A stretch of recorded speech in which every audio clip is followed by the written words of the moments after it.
Magandang araw mga langga, kumusta na? Sana nasa mabuti kayong kalagayan.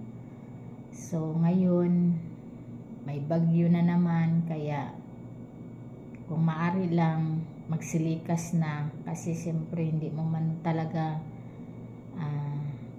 malaman kung tataas yung tubig, o di ba magsipaglikas na para wala masyadong para safety ba? Safety, ganun.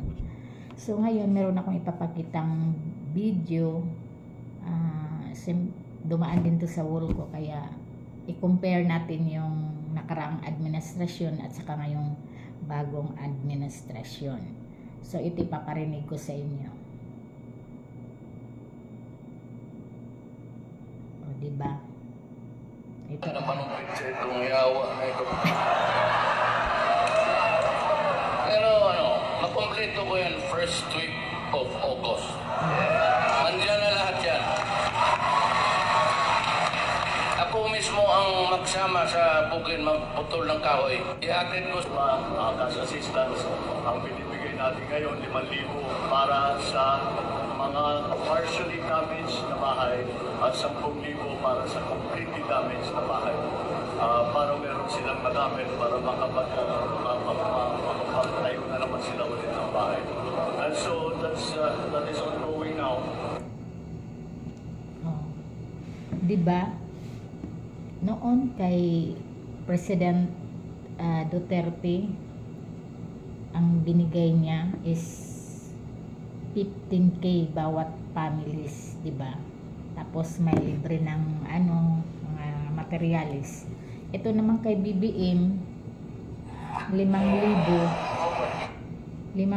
to 10K. Sus nako, saan ba?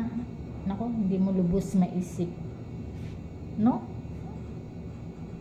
Na 5K ipapatayo mo ng bahay.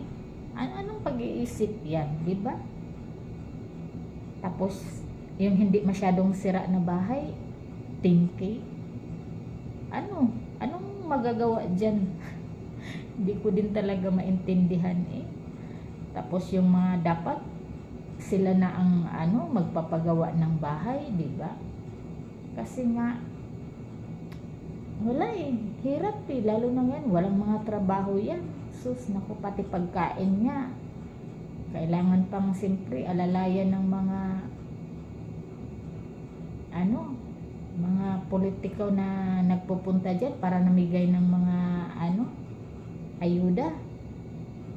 Kaya talaga naman